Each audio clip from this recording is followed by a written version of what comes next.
There might be further charges later on, but at this moment, Vanessa Ruthward, you're being taken into custody on suspicion of trying to take out Isabelle Cross.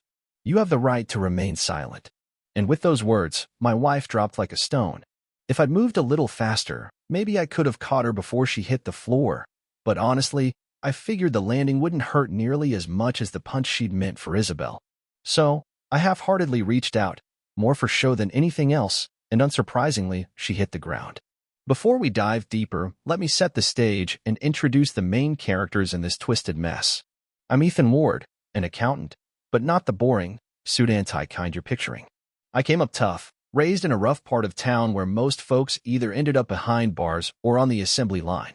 Somehow, I got lucky. My first gig was at a carpet factory, and within days, I managed to break nearly every machine I touched. They wisely moved me into the warehouse before I caused more damage. As time passed, my knack for numbers and organization started getting noticed, especially by the owner, Charles Bennett. He saw something in me and bumped me up to the control room. For reasons I still can't quite explain, I decided to enroll in an accounting course at the local college. Turned out, I had a real gift for it. Bennett was impressed. He brought me into the head office and even helped me become a certified accountant. That's when I crossed paths with his daughter, Isabelle. To be brutally honest, we didn't click. Not even close. She was nothing like her old man. Where Charles was hardworking and grounded, Isabelle was a pampered brat, climbing the social ladder thanks to her mother's tireless scheming. And yeah, she was gorgeous. The kind of gorgeous that made every man in the office freeze mid-task. And she wasn't shy about using that power either. She thrived on it. A textbook seductress. A couple of years later, she married Derek Cross, a man as shallow and smug as she was. He strutted around like a gift to humanity, and she was the queen who wanted the riches and recognition that came with him. They were disgustingly perfect for each other. Now, let me tell you about Vanessa Ruth Marley. Vanessa worked the yarn rewinding machines, prepping cones for the looms. Like me, she came from a rough neighborhood, but unlike me, she had no use for books or school. Vanessa figured her looks and charm would be her ticket out, and honestly, she wasn't wrong. She made it pretty clear early on that she had her sights locked on me. I wasn't clueless, but resisting Vanessa was like holding back the tide. At just 22, she was stunning, jet black hair cut short in a way that made her look both boyish and impossibly feminine. Her deep brown eyes smoldered with intent, and her slender frame curved in all the right ways. Back then, we were knee-deep in a massive order for green carpeting from the Ministry of Defense. The schedule was brutal, machines humming well past midnight. As a key guy on the team, I had to cover extra hours, especially since Isabelle had no intention of giving up her nightlife and Bennett was out sick. It was early December, and snow had started to fall, rare for our region. The roads were slick, and no one was ready for it. As I walked out of the factory that night, I spotted Vanessa standing alone at the bus stop.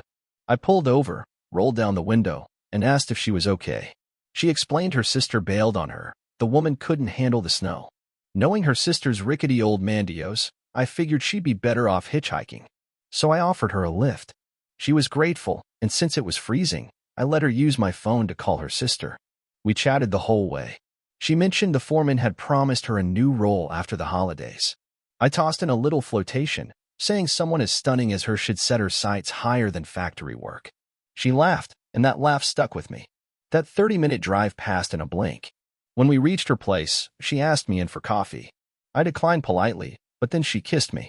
And this wasn't some polite peck, it was electric. If I'd been floating, that kiss would have pulled me back to earth. She knew exactly the effect it would have. Her sly smile as she stepped out of the car said it all. That night, I barely slept. I'd had chances before, women at work giving signals, but I always steered clear. Vanessa was different. By the time the Christmas party rolled around, we were already dancing together like something more than coworkers. Under a sprig of mistletoe, Isabelle, my dear wife, kissed me, leaned in, and muttered, "Be careful. She's after you. You might find something better." It wasn't concern, it was a threat wrapped in velvet. Typical. Soon after, Vanessa returned to the party, hanging around until closing time. She told me she'd left her flat shoes in storage and asked if I'd walk her there. I said sure. We made our way through rows of rolled-up carpets until we reached a pile of smaller rugs. Just like she'd said, her shoes were in a bag.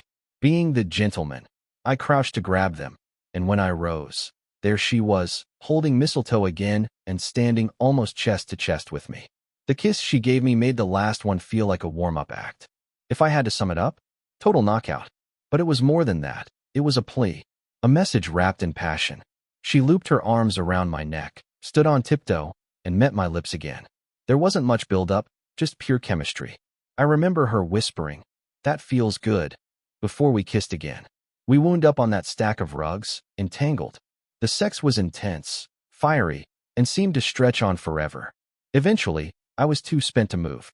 She nudged me aside and reached into her bag for tissues. As she cleaned up, she glanced at me and quipped, "Do you have any idea how much these rugs cost?" I chuckled. "I'm an accountant," I said. She laughed, wiped herself off, and leaned in to hug me tight. "That was quick," she teased. "Sorry," I muttered, but she just smiled and kissed me again. "Don't worry. I took it as a compliment," she said with a sly grin. "But if you're feeling guilty, I wouldn't mind a little redemption. Just not here, okay?" I laughed and asked, "So where would you like to go?" Completely unaware that those innocent-sounding words were about to change everything for me. She paused for a second, thinking. "Not my place," she finally said. "It won't be much fun. Mom and Dad are packing for Christmas at Aunt Norma's, and my sister and her idiot boyfriend are probably hogging the bedroom." Without giving it a second thought, I blurted out, "What about mine?" I didn't realize it then, but that was the exact moment I stepped into the trap she'd set. I brought Vanessa back to my place, a comfortable two-bedroom apartment with a sweeping view of the sea. She was visibly impressed. After a quick shower, and some time spent making up for my earlier haste at the factory, she began exploring the apartment. Not casually, though. She inspected everything like someone eyeing real estate they planned to own. She'd already gushed over the bathroom, which felt palatial compared to the Soviet-style one she was used to. She couldn't stop giggling when I explained what the bidet was for. She'd never seen one before. The storage space in the bedroom made her practically giddy. And the kitchen, despite my barely using it, sent her into a frenzy. She said having a kitchen like that was one of her life goals. But what really took her breath away was the view from the living room. The entire bay stretching wide under a winter sky. I probably muttered something cheesy like, "The view's even better with you here." And she hugged me, smiling like she'd just won the lottery. We were back under the covers not long after. The next morning, Christmas Eve, we woke up to a glittering frost blanketing everything. After another round in bed that left me smiling like a fool, she insisted on making breakfast, and I was surprised at how skillfully she moved around the kitchen. We sat at the table, and talk quickly turned to holiday plans. I told her I was planning a quiet day, just some reheated leftovers, channel surfing, maybe browsing online. Her only alternative was putting up with her sister's racket next door. It made sense to aim higher. So I dropped her off at her place so she could pack a few things, and I headed to the store to get everything she wanted for a proper holiday meal. I knew she was subtly steering things, maybe even manipulating me a little, but I didn't mind. We ended up having a great Christmas together. That evening, we strolled through the town square with a bag of roasted chestnuts, nibbling as we headed home from the carol service. On Christmas Day, we barely left the bed. Later, I took her to the local flying club. I explained that skydiving helped me break the routine of my work week, gave me a thrill I couldn't get from ledgers and spreadsheets. She was skeptical at first, thought I was nuts, but eventually she agreed to try it. By February, she'd completed her first solo jump. Through March, she knocked out several more. When she landed one especially clean jump, I dropped to one knee and proposed. Sure, it was sentimental, even a bit dramatic, but it felt right in the moment. That's when Derek Cross, Isabelle's smug husband, decided to ruin it with a snide comment about working-class types marrying their own. Without thinking, I slugged him right in the gut. He dropped like a sack of bricks, gasping, and then puked all over the grass. Isabelle, always more annoyed than sympathetic, brushed it off with, "He's been drinking," and quickly left the scene. Our engagement suddenly felt tainted, but we pressed on. A few months later, we tied the knot. After our honeymoon, Vanessa quit the factory and landed a job at a recruitment agency just a few minutes from home. She never cared much for academics, but she fit into office life like a glove and looked great behind the reception desk. Things were good. Not extravagant, but solid. Vanessa played the part of the perfect wife, excellent cook, bedroom magician, and meticulous homemaker.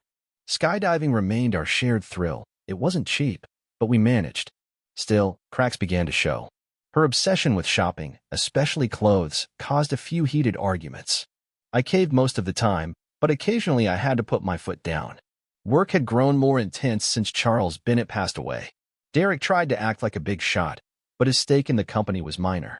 Isabelle, who inherited the lion's share, shut him down at the board meeting. She told everyone that letting me go wasn't an option, that I was the only one who truly understood how the business worked. Derek's power play fizzled instantly. Later, I overheard a private exchange between him and Isabelle. What I heard made my skin crawl, vile remarks about her and me, things I won't repeat. I didn't hang around to hear the rest, but it stayed with me. When I told Vanessa about the board meeting, she cut me off before I could get to Derek's comments. "Watch that arrogant witch," she snapped. "I've always known she had a thing for you." I tried to lighten the mood with a dumb joke, asked if she'd be open to a menage a trois. Big mistake. She looked like she might murder me right then and there, then broke into laughter and called me a pig. Crisis averted, or so I thought. At the time, everything seemed to be in its place. I had a reliable job, a wife who was equal parts seductive and supportive, and just enough attention from Isabelle to feel a little flattered. Life was good. At least, it felt that way, until things started to unravel. The first red flag? Vanessa suddenly dropped skydiving like it was a disease. It wasn't gradual either, it was like flipping a switch. Despite the perfect weather, ideal for jumping, she began insisting that the risk was far greater for women. After a tandem jump on her birthday, barely 2 months past our first anniversary, she quit for good. At first, she'd come to watch, but even that became unbearable for her. She said watching was worse than jumping. Eventually, she stopped showing up altogether. I offered to quit with her, but she insisted I keep going if it still brought me joy.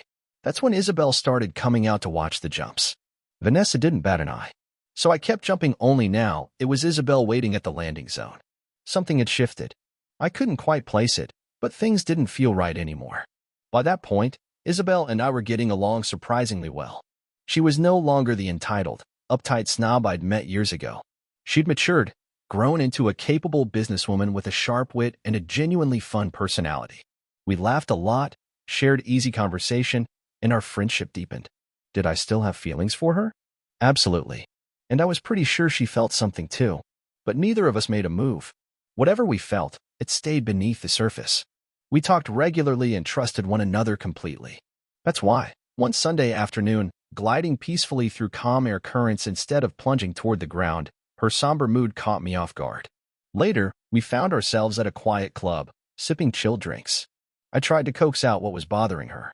At first, she brushed it off with the usual, "I'm fine," but I knew better. Eventually, she gave in with a heavy sigh. "Ethan," she said, "what would you do if you thought your partner was cheating on you?" The question hit me like a slap. "What are you talking about?" I asked, startled and unsure if I even wanted to open that door. "I think Derek's having an affair," she said, flashing a tight, hollow smile. "I need someone I can actually trust." I hesitated. Well, there aren't many people I'd trust with something that personal either. "No, I mean it," she pressed. "At work, everyone tiptoes around me, and I've grown tired of the fake social scene. Most women would turn to their mothers, but let's not even go there." And I knew what she meant. Her mother only cared about image. She'd practically forced Isabelle to marry Derek for the sake of status and wealth. I nodded silently. "You were the only one who ever stood up to me," she continued. "Back when I was insufferable at work, you didn't let me walk all over you. You don't play games, and you don't gossip. I trust you, probably more than anyone else." I felt genuinely moved. "I'm your friend, Isabelle. I wouldn't have said this before, but you've changed. If you need me, I'm here." She met my eyes, her voice trembling. "Promise me you won't repeat what I'm about to say. Not even to Vanessa." I paused. I'm not the kind of guy who hides things, especially not from his wife. But something about Isabelle's tone, her vulnerability, made me agree. "I promise," I said. She lowered her voice. "You've probably guessed things aren't great between Derek and me. We haven't been happy for a while." Truth be told, I hadn't noticed. I always assumed Derek was a loser in a suit, but I never dug too deep. At first, it seemed okay. My father didn't like him, but my mother insisted he was the perfect catch, she said bitterly. She was wrong. When we married, Derek was already broke. He had this elaborate tale about failed investments and shady partners. I fell for it because I was young and stupid. Her voice hardened. My dad figured him out fast. He gave Derek low-effort tasks, overpaid him, and warned me not to let him squander the company money. I listened, stunned. By the end of that first year, I caught him cheating, she went on. You don't know this, but I figured it out through your expense notes. You flagged some suspicious charges. That scared him straight for a bit, and he dumped her. That revelation knocked the wind out of me. I had no idea. But he didn't stop, she said. There were more women after that. He just stopped using company money to hide it. When I confronted him, he said it was just part of his sales job. I scoffed. Sales job? That position was a joke. Exactly. My father only created it to give him a title. It was Caleb Hunter who brought in the real business. Her voice cracked, and I could tell she was trying not to cry. So why stick around? I asked gently. A mix of guilt and pressure, she admitted. Mostly because of my mother. After a huge fight, we started sleeping in separate rooms. But his cheating didn't faze me anymore, until now. This time, it's different. I leaned in. How so? She exhaled slowly. It started when he became obsessed with his computer. I noticed files, tons of them, all locked behind passwords. At first, I told myself I was being paranoid, but I eventually asked a friend to hack into it. I stiffened. She found hundreds of emails between Derek and someone calling herself Mrs. Hottenwit. I shuddered just hearing the name. What did they say? At first, it was just flirty garbage. Then it got explicit. But the worst part, they're planning something. She keeps mentioning how they'll both be free soon, and hints at a plan to get rid of both me and her husband. My stomach dropped. You have to go to the police. She shook her head. They'll laugh it off. There's no direct threat, at least, not yet. Do you know who she is? No idea, Isabelle said, frustration mounting. I thought she might be one of the women from the hospice fundraiser, but the spelling in her emails is atrocious. She's not someone Derek would have been careless with in public. Just then, others joined our table, and the conversation veered away. I left shortly after, my mind spinning. As I drove home, guilt gnawed at me. If I hadn't promised Isabelle, I might have told Vanessa everything. But if I'm being honest, things between Vanessa and me weren't exactly smooth anymore. The honeymoon period was long gone, and I'd started noticing things about her that unsettled me. At first, Vanessa's flirtations didn't raise red flags. She was magnetic. Men just gravitated toward her. She didn't even have to try. One look from those rich brown eyes, and they turned to mush. She'd always make a point of introducing me as her husband, keeping me in the loop, but that didn't stop the lingering stares or the smug grins that said, "Too bad you're here." We talked about it a few times. Her defense never changed. "It's harmless, Ethan. I'm not egging them on. You want me to be rude instead?"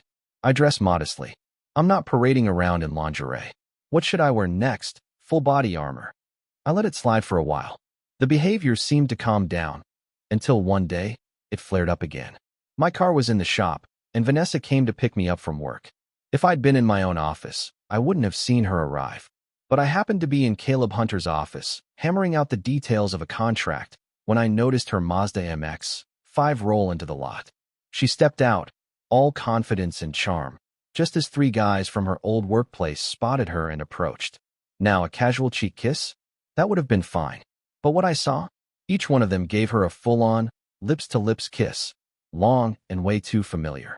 One of them even pressed up against her like it was second nature. I wrapped up things with Caleb as fast as I could, bolted downstairs, and saw her coolly parking in my designated spot like she owned the place. Still, I kept my composure. Didn't say a word right then. On the drive home, I tried to be casual. "You just get here?" I asked, playing it off. She said yes, and that's when I told her what I saw. She froze. Tried to laugh it off like it was nothing, but something inside me snapped. For the first time, I let my anger show. "I don't care who they are," I barked. "If I ever catch you doing that again, kissing guys like that, you'll be out of here faster than you can get your tongue back in your mouth." Got it. The night that followed was messy shouting, tears, slammed doors, but I was crystal clear. There would be no second warning. But that wasn't our only problem. Things had started going south in the bedroom, too. In the beginning, it had been everything a couple could hope for: new, intense, explorative. But over time, Vanessa wanted more. We bought a toy together. She loved it. Weeks later, she ordered a larger one and made it part of our regular routine. I got the distinct feeling she was using it even when I wasn't around. Then came the stories. She started reading explicit erotica online. At first, just tame couple fantasies. Soon, it evolved into tales of betrayal, cheating wives, and open relationships. I wasn't thrilled. She insisted they were harmless fiction, but eventually admitted that they turned her on. I tried to be open-minded. I had my own fantasies, after all. But then things got uncomfortable. She began pushing boundaries, asking if I'd ever want to watch her with another man. Or swap partners. That was a hard no. I told her I wasn't interested, and she seemed to accept it, at least for the moment. But the hints didn't stop. She started buying even more toys. Lingerie. Costumes. She claimed it was to keep our spark alive, so I wouldn't stray. I went along with it, but it felt like I was acting. The connection was fading, and she didn't seem to notice. One night, she strutted into the room wearing a black leather corset, thigh-high boots, a whip in one hand and handcuffs in the other. "I'm going to chain you up and blow your mind," she purred. I told her I wasn't in the mood. I was hungry, I said, and headed downstairs to order pizza. She lost it, screamed at me, calling me boring, controlling, unadventurous. And that became the cycle. Any time we tried to discuss intimacy, it ended the same. She'd lie back and say, "Just take what you want." And I'd reply, "Maybe next time." There was still passion, but something about it felt wrong. Eventually, I had to admit, if things didn't improve, maybe we weren't meant to make this work. I still loved her, but love was starting to feel like a weight. One evening, with Vanessa out visiting her mother, I finally had time to think. I reflected on everything Isabelle had told me, the fear, the betrayal, the danger, and I realized it was time to act. Vanessa needed to go to the police, even if it was just to document her suspicions about Derek. But when I got home, Vanessa was gone. Apparently, she'd gone drinking with her sister. I reheated some leftovers and gave her a call. She was at the pub, half tipsy already. I warned her not to drive. After we hung up, I figured I'd kill some time on her laptop. Mine was still in the car. I started out browsing sports scores, but then something drew my eye, a folder labeled miscellaneous. I'd opened it before. It was usually a jumble of old photos, half-finished stories, and stuff she'd downloaded from her favorite adult website. But tonight, something felt off. I started poking around more than usual, hoping I'd understand where her head was. The newer files were intense, explicit stories, yes, but darker. Cheating wives. Betrayed husbands. Women getting off on deception. It frustrated me. None of this was helping her fix anything between us. Then I spotted a folder I didn't remember. System information. Curious, I clicked. Inside were several subfolders. One had a warning. Opening this could damage your computer. Fake warning. Anyone could see that. A few more clicks, and I hit a password-protected email archive. I hesitated, then typed Mrs. Nwet. It opened. What I found were dozens of inappropriate photos, some of Vanessa, some she convinced me to take. I didn't linger. I just deleted them all and shut it down. Right then, my phone rang. Time to pick her up from the pub. When I arrived, something terrible had happened. Liam, one of Vanessa's friends and a new jumper, had just completed his first solo skydive. Something had gone horribly wrong. We'd all heard the scream during his descent, followed by an awful silence. Then, the unmistakable, sickening sound of his body hitting the ground. An ambulance rushed to the scene, but I knew, just knew, that no one could survive a fall like that. And if somehow he had, his life would never be the same. Liam had been chatting with Isabelle and me right before the jump. He always treated her with more respect than he ever gave me, but that didn't matter now. I understood immediately. It was a horseshoe malfunction. A rare but lethal skydiving failure where the parachute gets tangled and fails to deploy properly. I'd seen it before, but never this catastrophic. I felt sick watching the paramedics work. Isabelle stood nearby, visibly shaken, because it was her parachute Liam had borrowed. She collapsed into my arms, her body racked with sobs. "It could have been me," she whispered through her tears, barely audible. I just held her tighter, trying to offer comfort even though I felt just as helpless as she did. Detective Hoa Grayson showed up not long after. He was an old friend from the neighborhood, one of the few who hadn't ended up in trouble. Like me, he was a member of the parachute club, so he knew the scene well. He walked up and asked, "Who was the jumper?" When I told him it was Liam, his brow lifted with concern. I explained that Isabelle and I had swapped out of the jump with Liam and Travis. Liam had taken Isabelle's rig, and Travis used mine. Hoa listened carefully, then narrowed his eyes. "There's something bigger here, isn't there, Ethan?" he asked. I nodded. "Yeah, I don't think this was just bad luck. I think someone tampered with that chute. This wasn't an accident." He didn't need convincing. "You're right to be worried," he said. "We'll look into it. Stay put. I'll take care of things." The scene quickly filled with officers and CSI techs. The airfield was taped off, and everyone was pulled aside for questioning. They set up a temporary station in one of the back offices, and we were called in one by one to give statements. I watched from a small window, a hard knot forming in my gut. There wasn't much to see. Paramedics still working on Liam's broken body while others examined the plane. Word started spreading that Liam might still be alive, though barely. My gut told me the ambulance, sirens blaring, was more of a formality than a sign of hope. Isabelle looked like she was about to crumble. A policewoman sat with her, trying to keep her grounded, but she was pale, shaking like one gust of wind would knock her over. Eventually, she was called in to give her statement. I waited alone in a side room with a bored-looking uniformed officer stationed at the door. The silence clawed at me. I hadn't smoked in years, but right then, I would have given anything for a cigarette. When Isabelle finally came out, she looked completely drained, red-eyed, trembling, barely holding herself upright. "I'm not going home tonight, Ethan," she murmured. "I'll check into a hotel. Call me when you're free, okay?" I just nodded. I didn't trust my voice. Then it was my turn. In the committee room, I was introduced to Detective Ethan's son. He asked for my basic info, then started digging into the jump itself, who did what, who was involved, my role in the club. "I'm the treasurer," I told him. Even though they were recording everything, he still took notes the old-fashioned way, pen and paper. I was running on fumes, mentally and emotionally, but I couldn't stop thinking about Liam's fall. Something in my bones told me this hadn't been some tragic fluke. Then Hoa stepped in. "Ethan, tell me about your parachuting qualifications." "I'm working toward instructor certification," I replied. Hoa nodded. "You mean the actual instructor certification course, right?" "Yeah. I only started it a few months ago. I'll need a year of experience and a jump master qualification before I'm certified. I also hold a master packer certificate for minor repairs and packing chutes. I keep the paperwork in my logbook if you need it." Hoa paused, then tilted his head. "Everything okay, Ethan?" Before I could respond, another detective, Monroe, chimed in. "So, Mr. Bennett, does that mean you pack parachutes?" "Sometimes," I said. "Our instructor prefers to pack his own, but I always pack mine and Vanessa's. I've packed for Isabelle a few times recently, too." "Did you pack hers today?" Monroe asked, eyes locked on me. "No. She brought it already packed," I answered. "Far as I know, her husband packed it. He's certified, though he hasn't jumped since his injury." Hoa picked up the thread. "About her husband, we know, Ethan," he said quickly, cutting off whatever I was about to say. "Isabelle already told us everything. Let's stay focused on what you witnessed." I nodded and explained everything. I walked them through my standard pre-jump checklist: altitude, wind speed, air pressure, the works.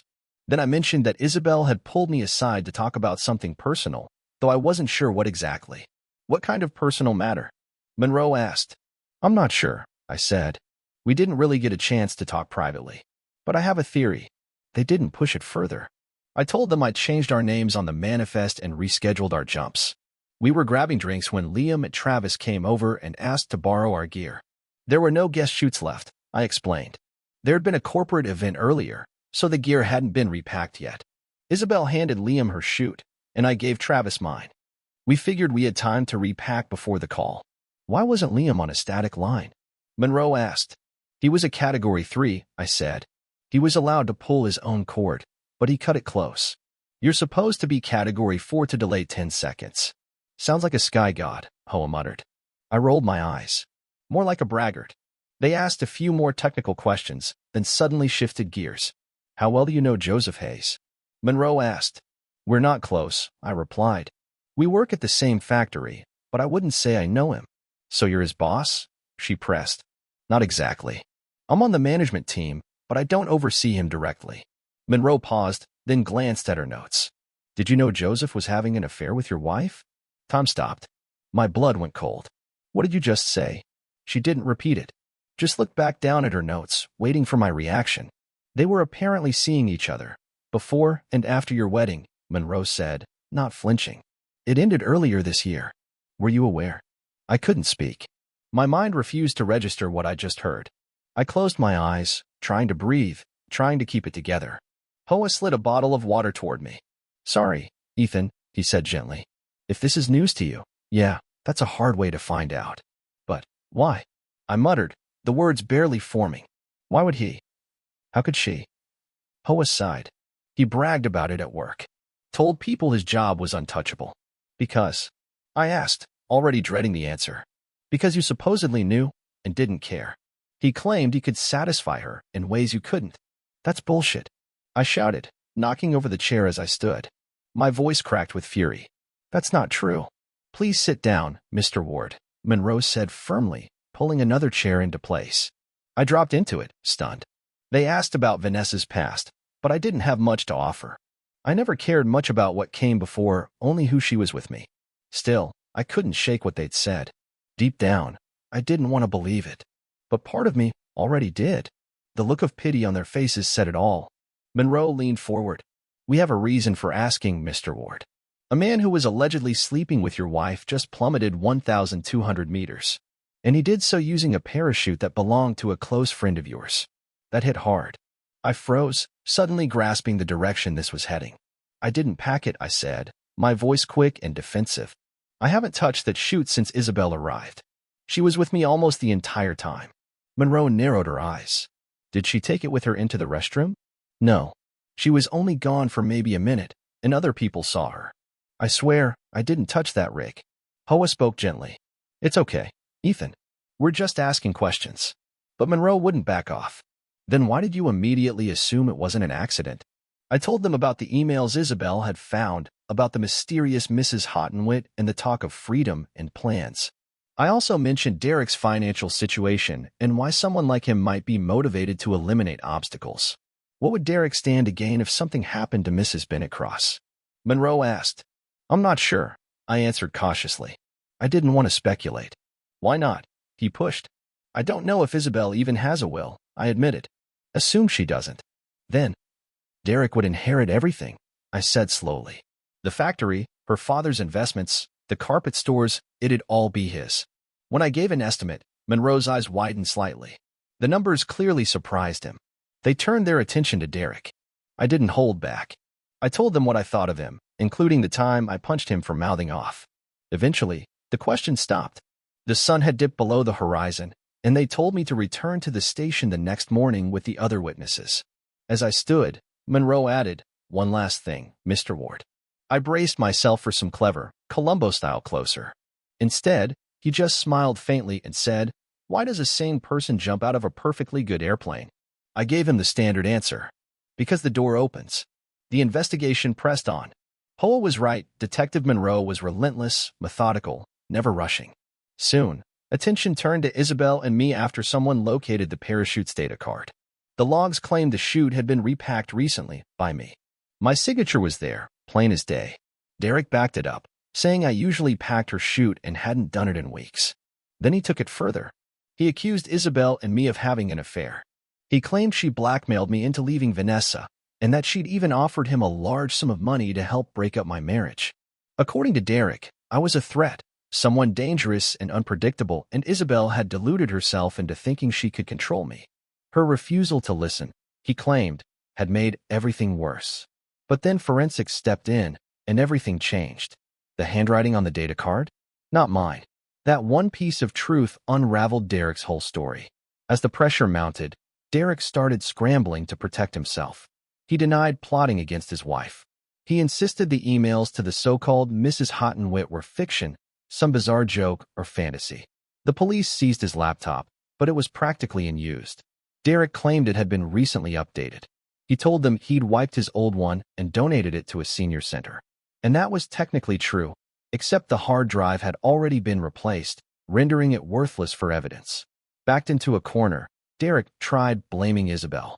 He admitted to cheating, but blamed her for being cold and uninterested.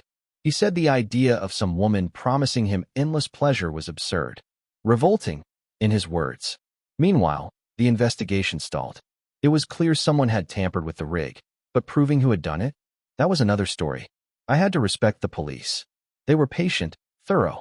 They left no stone unturned. Every time a new lead emerged, we were all called in again, prodded for fresh details. Still, no breakthrough came. By then, I was living alone. The night after the fall, I came home and found Vanessa already drunk. She flung herself at me, crying in relief.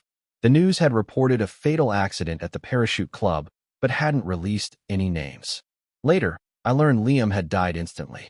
Some thought they saw his body twitch, but it turned out to be either gases escaping or involuntary muscle movement. One of the medics tried CPR, as per protocol. It has to continue until a doctor pronounces death. But Liam never made it. He was declared dead on arrival at the hospital. The news reports had jumped the gun. Vanessa didn't know who the victim was when I walked in. She asked, of course. I said nothing, just shook my head and walked to the bathroom. Wait in the living room, I told her. I'll explain everything. When I came back, she was glued to the TV. A grainy mobile clip showed someone plummeting from the sky, hard to identify, but the parachute was unmistakable. Vanessa saw it and froze. She recognized the rig instantly. That's Isabelle's, Vanessa whispered. I gave a grunt of agreement and turned away, grabbing a glass of whiskey to calm my nerves. Oh my God, she said, voice quivering. Yeah, it was Liam, I replied quietly. Her face twisted in disbelief, the color draining from it. I didn't even like him, she choked out. But that didn't stop you, did it? I said coldly. She hesitated. Who? Who was it? She asked, though I could already see the truth flickering in her eyes. I met her gaze and said it plainly. Liam Hayes. Her expression crumpled. Tears welled up. She stammered, trying to justify herself. He was a good guy. It was all in the past. A couple of months isn't the past, Vanessa, I said, my voice low but sharp. She winced, clearly caught. I don't know what you're talking about, she tried. It was while we were at the factory, I reminded her. Don't pretend it never happened. And just like always, when backed into a corner, she tried to flip the script. Can't you show some respect? A man just died, she snapped. I lost it. Respect. I barked. What kind of respect have you ever shown me? You think you can lie, sneak around, and still expect sympathy? Stop it, she shouted. But I wasn't done. You slept with him, and with others, before we even got serious. I know. I've always known. Quit lying to me, you manipulative witch. Her sobbing paused, her eyes narrowing as she adjusted her story. She started talking about how I had always been her true love, and how if I'd just had a little more confidence in the bedroom, she wouldn't have gone back to Liam. I wasn't interested in her excuses. The shouting escalated. Eventually, she stormed out, claiming she was going to her sister's. Not long after, she came back, this time to grab her leather jacket. I handed her a duffel I'd packed. Take this. You can come back for the rest later. What? What do you mean? She asked, eyes wide. I mean it's over, I said, voice flat as stone. You're part of my past now. Leave, before I say or do something we'll both regret. You can't do this, Ethan, she cried. You can't just leave me. It's too late, I said, already opening the door. I'm meeting with a lawyer tomorrow. You should do the same. The begging came next. For days, Vanessa pleaded, promising to change, to fix everything. When she realized I wasn't budging, she flipped, threatening to ruin me. I stayed calm, told her to speak to my lawyer. Since the apartment was mine before the marriage and we had no kids, her claims wouldn't hold much weight. Rumors began circulating at the factory, and more truths started spilling out. 2 supervisors, one current, one retired, confirmed what others only whispered. Vanessa had a reputation. Liam Hayes, it turned out, had been her main visitor, but he wasn't the only one. Apparently, she used to sneak him into the factory on lunch breaks. When Liam wasn't available, she'd find someone else. Everyone at work had known and kept their mouths shut. I couldn't confront the past, but I could remember it. And I did. Finally, after weeks of digging and tireless work by the investigators, progress was made. The police asked to examine all the computers in the house. I handed over 2 matching laptops, the ones I'd bought for us when we got married. Honestly, I was surprised they hadn't done this sooner. 10 days later, they called me in again. That Wednesday, Hoa Grayson asked me to bring Isabelle to the station. When we arrived, I was stunned to see Vanessa already there. We were told we were there only to assist the investigation and were reminded we had the right to bring legal counsel. None of us chose to. 2 identical laptops sat on the table. The officers asked me to identify mine. That was easy. I pointed to the one with a small chip on the corner, from when I dropped it during a trip. That's mine, I said confidently. Have you ever used your wife's laptop? Monroe asked. Occasionally, I admitted. If mine was in the car and I just wanted to check the news or a match score, but not for email? Monroe pressed. No, I said firmly. I always used mine. We shared a general email account for shopping, but all my club and personal messages were on my laptop only. The officers exchanged a look. "You're free to leave if you'd like," one said. But I shook my head. "I'd rather stay with Mrs. Bennett Cross. She's shaken, and I want to be here for her." Vanessa scoffed. I didn't even glance her way. They allowed me to stay, but had me move to a seat farther back. I wasn't allowed to speak. I quietly slid into another chair while Monroe placed a thick stack of printed emails in front of Isabelle. She looked dazed. Vanessa, meanwhile, was fidgety, clearly itching for a cigarette. I remembered how the last one she smoked in our apartment had cost me an entire weekend of scrubbing walls. "Please go through these," Monroe said gently to Isabelle. "Let us know if you recognize anything. Take your time." Isabelle flipped through the pages slowly. Then, with a gasp, she froze, eyes wide, fingers trembling. She started crying again, but quietly this time. I nearly stood up, instinctively, but Monroe raised his hand to stop me. I stayed seated, silently watching. After a few moments, she composed herself and continued reading. Her expression hardened. The room was dead silent except for the software of the audio recorder. Eventually, Isabelle looked up, her voice hoarse. "I've seen these before. They're the emails I found on Derek's computer." "Please keep going," Monroe urged. Vanessa leaned forward, desperate to see what Isabelle was reading, but the papers stayed out of her view. Her agitation was building. Finally, Isabelle reached the final few pages. She gasped, visibly shaken, then covered her mouth with a tissue and broke into full sobs. Vanessa exploded. "What the hell is going on? Why am I sitting here while she gets treated like royalty?" she snapped. Monroe turned to her, his voice calm but steely. "Mrs. Bennett Cross is reviewing emails retrieved from your laptop. Emails detailing not only an affair between you and Mr. Cross, but a plan to murder his wife." Vanessa froze. Her mouth opened, but no words came out. Then, trembling, she stammered, "This has to be a mistake." I remained silent, focusing instead on Isabelle, trying to offer support without overstepping. Vanessa spun toward me, her voice rising. "Tell them, Ethan. Say something." "I won't," I said firmly. Vanessa's voice shot back, sharp and demanding. "Why not?" "Because I don't like him," I replied flatly. "Tell them," she insisted, raising her voice. I ignored her, keeping my arm gently around Isabelle. Vanessa nearly shrieked. "I'm not staying for this. I'm done." She stormed toward the door, but a constable stepped in and blocked her path. Turning back, Monroe said calmly, "Vanessa Ruthward, I'm placing you under arrest for the attempted murder of Isabelle Bennett Cross. You have the right to remain silent." That's when Vanessa collapsed. I could have caught her, but I didn't. Compared to what she'd planned for Isabelle, it was nothing. I made a slow, token gesture to catch her, but it was already too late. The months that followed dragged painfully. The investigation into Liam's death moved slowly, no urgency, no trial date in sight. I urged Isabelle to take some time away, and she did. When she came back, she seemed more at ease, but her role in the business had shifted. She was distant, less involved. So I stepped up, handling the workload with Caleb and Nina managing daily operations. When Derek Cross finally broke and confessed, I expected Vanessa would follow. But she clung to her lies. Poe admitted to me, in private, that he wasn't entirely convinced about her role, but didn't yet have what he needed to move. I didn't tell him what I knew. Vanessa could lie without blinking. It was her specialty. She kept denying everything, even as the evidence piled higher and higher. The parachute club began to fall apart after Liam's death. Membership thinned. Jumps became rare. Isabelle made one last jump, then walked away from it for good. I did a few more, but the thrill was gone. Another club was making moves to buy up our equipment. Change was coming, whether I liked it or not. Then came the courtroom. It was an intimidating place, and the prosecution walked me through every detail of that day. But the toughest part was when they turned their attention to Vanessa and me. The truth behind our marriage had to be dragged into the light. I finally understood why Isabelle had broken down over those emails. They began as anonymous online chats, nothing more than digital foreplay. Mistress hot and wet. Bulgy. Silly usernames, crude innuendo.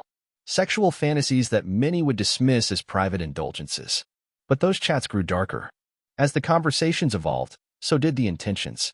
Derek admitted he had real feelings for Vanessa, wanted to act on them. Vanessa hesitated, fearful that losing me meant losing the life she'd grown to enjoy. So she suggested they keep things online. For a while. Eventually, the tone shifted. Vanessa sent a photo, leather corset, high boots, whip in hand. Derek's response was almost frantic. Soon, the conversations turned sinister. They discussed what it would take to be together. At first, it was vague, coded language and half-jokes. But then Vanessa brought up an accident. They didn't say what kind. They didn't have to. The implication was clear. Someone needed to die. Her final message laid it out. Derek would gain a fortune in insurance if things were handled right. She even told him they should avoid contact for 6 months after it happened. The day before the incident, Derek messaged her, "Tomorrow's perfect." Vanessa replied, reminding him to keep his distance afterward. During the trial, the defense wasted time grilling me. But I kept to the facts. I was hurt, obviously, but I didn't let it shake me. I spent the following days in court, watching the prosecution present a devastating case. They had everything. The emails from Vanessa's laptop, photos Derek had sent, timestamps matching her online activity. And then came Derek's full confession. The defense was stunned that Vanessa didn't take the opportunity to plead diminished responsibility. Instead, she denied it all, even tried to revive Derek's earlier lie, that Isabelle had been blackmailing me. But Derek had already admitted that was fiction. I missed the closing arguments due to a critical business meeting, but I didn't need to hear the verdict. The jury found Vanessa guilty. In England, a conviction for murder committed for financial gain carries a mandatory life sentence, with a minimum of 30 years. She fainted when the sentence was read aloud. Later, I heard she had become hysterical in prison, but I wasn't there to see it. I had already told her firmly that there was no us left. Not now. Not ever. A few months later, I was sitting on a sun-warmed terrace in Grasse, France, sipping wine and watching the waters of Lac de Saint-Cachin shimmer in the light. That's when Hoa Grayson, now a detective chief inspector, called. We hadn't spoken in nearly 8 years. He was working a case down in Marseille and wanted to catch up. I invited him to dinner, and we spent the evening laughing, reminiscing, and talking about life back home. Eventually, he asked about my life now. I told him the truth. Isabelle and I had grown closer after the trial. At first, it had been instant, 2 broken people drawn together. But we'd been cautious, careful. Burned once, neither of us wanted to leap too quickly. It took almost a year before we admitted what we already knew. There were real feelings between us. Over time, something genuine took shape.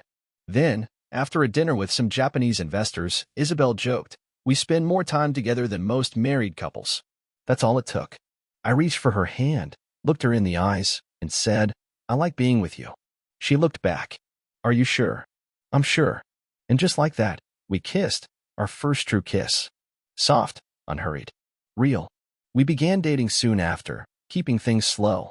But when I asked if we should make it official, she didn't hesitate. We married 6 months later, in a quiet ceremony with only a few close friends. Our honeymoon in Barbados started off a little awkward. We were still learning how to be happy again. But soon, we found our rhythm. And slowly, we began to feel whole. Isabelle and I had always been honest with each other, especially when it came to the past. We talked through everything, the letters, the trauma, the twisted fallout from Derek and Vanessa. Together, we sorted it out, what we wanted to keep from our old lives and what we'd leave buried. Over dinner that evening, I told Hoa our relationship had been a slow burn, steady and real. We were more in love now than either of us ever expected to be. He smiled and, half-joking, asked about my past conquests. I just shrugged. Their history. Hoa raised his glass. Derek's adapting to prison life. He's gone institutional. Still bitter, though, especially about Vanessa. Swears the whole thing was her idea. He's furious she's never admitted a thing. Might be eligible for parole soon. Not that I think he even wants out. I started to reply, but Hoa kept going. Vanessa's a different story. Total breakdown. She still insists she had no part in any of it. The shrinks think she's in deep denial, possibly bipolar, maybe even suffering from dissociative identity disorder. Some believe one of her alters blocked out what she did. Either way, she's not getting out anytime soon. She knows admitting guilt would help, he added. But she won't do it. Which brings me to the real question, Ethan. He took a sip, then looked straight at me. What question? I asked, trying to stay relaxed. He slowly set his glass down and stared at me with that calm, measured look cops get when they're not buying your story. How did you do it, Ethan? I blinked, caught off guard. Excuse me. Hoa gave a thin smile. I'm not some genius detective, but I've been doing this a long time. I take my time. I ask questions people forget they even answered. I don't chase headlines like Monroe did. He liked flashy arrests. That's how he got promoted. Me? I'll die at my desk. But I'm thorough. He leaned in. When we first looked into this, I felt bad for you. You looked like the sad husband, clueless, blindsided. But something kept bugging me. You knew about Vanessa, didn't you? I gave him a slow nod. Yeah, I knew. That's why I got her the job away from the factory, thought it might stop. But it didn't. He nodded back, eyes narrowing. You're sharp, Ethan. I watched the way you drew Isabelle in, not just as a friend, but as a better option. Most guys would have had a fling, used her to replace Vanessa. Not you. You were building something bigger. I stayed quiet. Let him talk. You and I, we're from the same kind of background, he said. We worked our way up. But you got dragged down by Vanessa. By what she did. You lost face, lost respect. But it was Derek who really got under your skin, wasn't it? My face stayed still, but he saw something in my eyes. What never made sense to me, Hoa went on, was how Derek agreed to go along with it. Something felt off, so I slowed the investigation. Monroe hated that, booted me from the lead. He paused, leaned back. Then Vanessa started denying everything, especially the letters. And that's when it hit me. She didn't write them. He leaned forward again, voice lower now. Vanessa was messy, impulsive. She couldn't have set this up on her own. She needed someone cold, careful, calculated. You don't know what it was like being married to her, I muttered. Hoa gave a small smirk. No, I don't. But what if you planned it all? Set up that email account on her laptop, knowing she'd never find it. Used her fantasies to reel Derek in. And then, you just waited. Waited while he fell for it. Waited as he took Isabelle's parachute, the one you knew would fail. You didn't even flinch during the investigation, he added. And during the trial, you were the only one who never asked about Liam. At first, I thought you just knew the reality. But now, I think you were relieved. He took a deep breath. If I'm right, and I can't prove any of it, you might be the most methodical, cold-blooded man I've ever encountered. And that's saying something. He looked at me, waiting. I let the silence hang before finally speaking. Vanessa's sick, Hoa. You've built a whole theory around her refusal to admit what she did. She destroyed a man to serve herself. She just can't face it. That's the truth. I held his gaze, calm and unflinching. You've made a compelling story, but that's all it is. A story. Now, I'd appreciate it if you didn't come here again. As I finished, a car pulled into the driveway. Hoa stood up, glanced toward it, then looked back at me. You've probably gotten away with it, Ethan. No one's going to charge you, not without evidence. Maybe there's some higher justice, but I doubt it. I won't lose sleep over you, but I don't want to see you again. He walked toward the car, then turned back one last time. You're the most dangerous person I've ever met. And the worst part is, I don't think you feel a damn bit of remorse. Maybe someday, you'll remember what you once felt for Vanessa. She suffered enough. Don't forget that. I watched his car roll down the driveway. Inside, Isabelle was waving from the window. I raised my bottle, took a slow sip, and sat back in my chair. Hoa was right about a few things, but wrong about one big one. Vanessa wasn't done being punished. The only good thing that came out of Liam's death was that Isabelle came looking for me instead of jumping. I'd known from the beginning that Liam and Travis would ask for our parachutes. They always did, too cheap to pay the gear rental. And I hadn't cared who took hers. After we sold the business, things went downhill for Travis and Grant. They hated the new leadership and were shown the door with zero fanfare. Am I dangerous? I asked the breeze. I'm just an accountant. Isabelle and I used some of the proceeds from the sale to buy the villa we live in now. It's comfortable, serene. I work from home, managing finances for a few wealthy clients nearby. Just then, Isabelle walked into the room. Hoa gone? She asked. Yeah, I said with a chuckle. Back in England. Good riddance, she said with a dramatic shudder. She looked around, then smiled slyly. Anyway, the kids are down for their nap, and I thought. She stopped, laughed. It's no use, you scoundrel. I'm going for a nap instead. She kissed me, slow, deep, and walked off with a grace that made me forget all about Hoa. Forget Derek. Forget Vanessa. Forget everything. Except the life I had now. And the price of peace.